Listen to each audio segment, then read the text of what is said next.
जय हिंद बच्चों, कैसे हैं आप लोग? ठीक हैं? हाँ, तो हम लोग पढ़ रहे थे प्रोग्रेशन। जो एनडीए का टॉपिक चल रहा था, प्रोग्रेशन का चल रहा था। प्रोग्रेशन में 4 वीडियो बन चुके हैं, उसको आप लोगों ने देखा होगा कंटिन्यू। लास्ट वाले वीडियो में काफी शॉर्टकट हम डिस्कस किए थे, जो एग्जाम के पॉइंट ऑफ व्यू से काफी इंपॉर्टेंट था। और आज का जो वीडियो है, हर क्वेश्चन का अलग अलग अपना कॉन्सेप्ट है, इसको समझ लेंगे तो एक क्वेश्चन पे कम से कम 3-4 क्वेश्चन आपके किताब में मिलेगा। किताब की बात कर रहा हूं, और एग्जाम में इस पे रिलेटेड क्वेश्चन आता है, तो इसको ध्यान से समझिएगा, एक एक चीज को गौर से देखिए। आज का जो पहला क्वेश्चन है, इसमें लिखा है the AM of 2 number is 34। 2 number का अर्थमेटिक मीन क्या होता है? 34। And their geometric mean, GM mean हो जाएगा geometric mean, is 16। The number are, कहा कि वह दोनों नंबर बताइए जिन दोनों नंबर का अर्थमेटिक मीन 34 होता है और उन्हीं दोनों नंबर का ज्योमेट्रिक मीन 16 होता है। तो वह दोनों नंबर कहां से बताएंगे, कैसे बताएंगे आप? तो आप अगर स्मार्ट तरीके से देखें तो आप कहोगे कि सर जो पूछ रहा हो तो ऑप्शन में दिया होगा ना। कहा कि वह दोनों नंबर बताइए, तो वह दोनों नंबर कहां पे दिया होगा? ऑप्शन में। जैसे देखिए, ऑप्शन की मदद से पहला क्वेश्चन सॉल्व करेंगे। तो पहला ऑप्शन आपका दिया है, ये ऑप्शन 60,8। अब देखिए, इन दोनों का अर्थमेटिक मीन क्या होता है? अर्थमेटिक मीन होता है दोनों नंबर का जोड़, यानी कि 60 और 8 को जोड़ेंगे, 2 से डिवाइड करेंगे, तो यहां पर हो जाएगा 68 डिवाइडेड बाई 2, यानी कि 34 आ गया। अब जीएम चेक करिए, इसका जीएम 16 आना चाहिए, तो अंडर रूट में दोनों का मल्टीप्लाई करिए, 60 इंटू 8 होता है ज्योमेट्रिक मीन। क्या परफेक्ट स्क्वायर बन के बाहर आएगा? नहीं आएगा। तो 16 कैसे बता सकते हैं? 16 नहीं आ पा रहा है, इसकी वजह से पहला ऑप्शन गलत हो गया। ये था पहले ऑप्शन का सोल्यूशन। दूसरा ऑप्शन लीजिए। ये तो हम कैलकुलेशन बोर्ड पे करके दिखा रहे हैं ना, अब मन में कर सकते हैं, ये हमें बताना है इसलिए बोर्ड पे बता रहा हूं, नहीं तो 1 मिनट का क्वेश्चन है। देखिए, यहां पे 64 है और 4 है। इसका सबसे पहले अर्थमेटिक मीन चेक करिए, तो यहां पर हो जाएगा, दोनों को जोड़िए, 2 से डिवाइड करिए, तो ये हो जाएगा 68 डिवाइडेड बाई 2, 34 आ गया। अब ज्योमेट्रिक मीन 16 आना चाहिए, ध्यान से देखिएगा। ज्योमेट्रिक मीन होता है इन दोनों का मल्टीपल अंडर रूट में, 64 इंटू 4। 64 का 8 बाहर आएगा, 4 का 2 आएगा, तो 8 दूनी 16। 34 आना था अर्थमेटिक मीन, ये आ गया। 16 आना था ज्योमेट्रिक मीन, ये भी आ गया। क्योंकि यहां पे कहा है कि AM of 2 number is 34, GM of their 16, यानी कि 16 इसका ज्योमेट्रिक मीन आना चाहिए था और अर्थमेटिक मीन 34 आना चाहिए था। तो ए आ गया। किस ऑप्शन से आया? बी ऑप्शन से। तो आप कहेंगे वह दोनों नंबर 64 और 4 है। क्लियर हो गया? ठीक है बच्चों। अब देखिए, एक क्वेश्चन हम आपको इसी से रिलेटेड बता दें, एडिशनल, जो आपके एग्जाम में पूछा जाता है। कहा जाता है कि अर्थमेटिक मीन, ज्योमेट्रिक मीन और हार्मोनिक मीन में क्या रिलेशन होगा? तो आप कहेंगे कि अगर नंबर अलग अलग होगा, जैसे मान लीजिए एक 64 और एक 4 है, नंबर अलग अलग होगा, तो ज्योमेट्रिक मीन देखिए छोटा हो गया, अर्थमेटिक मीन बड़ा हो गया, क्योंकि नंबर दोनों अलग अलग हैं। इन्हीं दोनों नंबर का अर्थमेटिक मीन क्या है?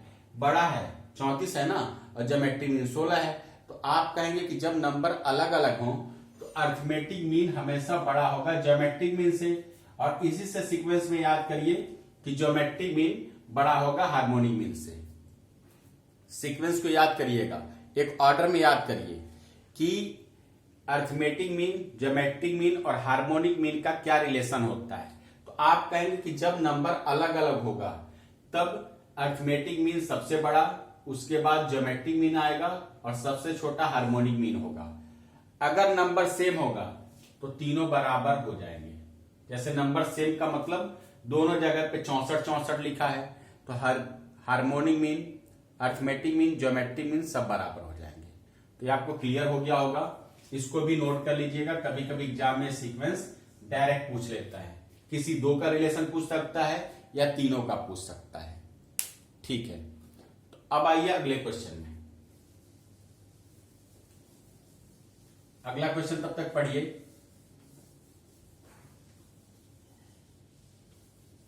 अब देखिए बच्चों, अगले क्वेश्चन में क्या लिखा है, बड़ा ही अच्छा क्वेश्चन है, गौर से देखिएगा। इसमें लिखा है the third term of number of a GP 4 कहा है कि थर्ड टर्म क्या है जीपी का, 4 है। थर्ड टर्म जीपी का 4 है। फिर कहा कि product of its first 5 term is, कहा है कि जीपी में थर्ड टर्म अगर 4 है तो 5 टर्म का प्रोडक्ट बताइए। फर्स्ट 5 टर्म का, यानी कि फर्स्ट, सेकंड, थर्ड, फोर्थ, 5, इन तीनों का क्या, इन पांचों का क्या बताना है, प्रोडक्ट बताना है। ध्यान से समझिएगा। थर्ड टर्म यानी कि T R equal to A R to the power 3 minus 1।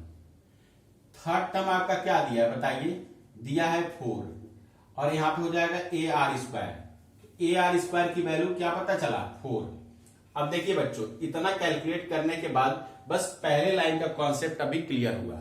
दूसरे लाइन में क्या कह रहा, दूसरे में कहा है the product of its first 5 term, 5 term का प्रोडक्ट बताइए। आप जानते हैं first term A R to the power 1 minus 1 यानी कि 0, तो आर टू द पावर 0 1 हो जाएगा, जिसके वजह से यहां पे केवल ए लिखा जाएगा। और वैसे सारे बच्चे जानते हैं फर्स्ट टर्म केवल ए से डिनोट होता है। सेकेंड टर्म क्या हो जाएगा, A R to the power 2 minus 1, जैसे यहां पे 2 माइनस 1 करेंगे तो क्या आएगा सेकेंड टर्म के लिए A R to the power 1। ऐसे तीसरा हो जाएगा ए आर स्क्वायर, चौथा हो जाएगा A R to the power 4, sorry A R to the power 3, और A R to the power 4 पांचवा। अब देखिए बच्चों, first, second, third, fourth, fifth, पांचों पता चल गया। पांचों का प्रोडक्ट पूछा है। ए कितनी बार है, 5 बार। 5 बार लिखेंगे, ए टू द पावर लिखेंगे 5, और आर पे पावर 1 2, दोनों पावर को जोड़ेंगे 3 3 6 4 10, तो आर टू दी पावर हो गया 10। अब इसको छोटा करके लिखिए तो ए आर स्क्वायर का होल टू दी पावर 5, यहां पे स्क्वायर कर दीजिए और दोनों पे 5 5 कॉमन लेके यहां पे होल पे पावर 5 लिख दीजिए। ठीक है। अब देखिए बच्चों, इसका वैल्यू आपको पता है क्वेश्चन के पहले कंडीशन से, तो आप लिखेंगे 4 टू दी पावर 5, यही आपका आंसर हो गया। ये पावर है, ऊपर लिख लीजिएगा। अब इसको कैलकुलेट करके आपका आंसर आ जाएगा। इसका स्क्रीनशॉट लीजिए, अच्छा क्वेश्चन एग्जाम में ऐसा पूछा जा सकता है। आगे देखिए, इसके बाद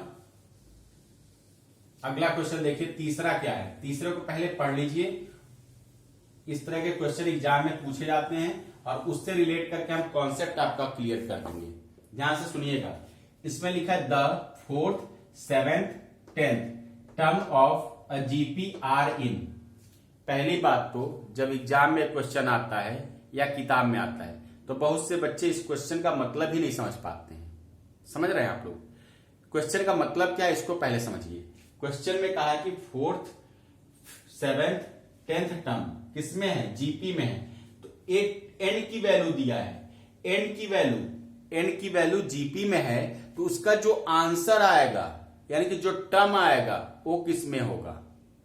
फिर से सुनिए, कभी भी टीएच लिखा हो इसका मतलब होता है एन की वैल्यू किस में है, जीपी में है, आर इन। फिर कहा है कि इसका जो टर्म आएगा, देखिए 4th, 7th, 10th term of a GP are in. जैसे लग रहा है कि 4th, 5th, 10th ये क्या दिया है, आप ये समझ लो ए एन की वैल्यू दिया है और क्या पूछा जा रहा है, टर्म किस में आएगा। तो देखिए बच्चों, एन की वैल्यू जब 4 हो तो टर्म का फार्मूला होगा A R to the power 4 minus 1, पहला हो गया। एन की वैल्यू जब 7 हो तो दूसरे के लिए फार्मूला हो जाएगा A R to the power 7 minus 1। अब देखिए एन की वैल्यू अगर 10 हो, जो लास्ट में 10 लिखा है, तो ये हो जाएगा A R to the power 10 minus 1। ध्यान से समझिएगा, इसका जो सोल्यूशन आएगा वो आएगा A R to the power 4 minus 1 यानी कि A R to the power 3। यहां पे आएगा A R to the power 6, यहां पे कैलकुलेट होके क्या आएगा, A R to the power 9। अब देखिए ए जो आया है ना, यही पूछ रहा है कि ए किस में है, इसका आंसर किस में है। तो आप कहोगे कि थर्ड को सेकंड से डिवाइड करेंगे तो a cancel, r to the power 9 को आर टू दी पावर 6 से डिवाइड करेंगे तो आर टू दी पावर क्या बचेगा, 3 बचेगा। फिर सेकंड को फर्स्ट से डिवाइड करेंगे तो ए आपस में कट जाएगा, r⁶ को r⁻³ से डिवाइड करेंगे तो r⁻³ बचेगा, यानी कि रेशियो इक्वल आ गया। तो आंसर भी किसमें हो जाएगा, ये तीनों किसमें हो गए, तो आप कहेंगे जीपी में हो गया। ठीक, तो यहां पे तो हम प्रूव करके दिखा दिए।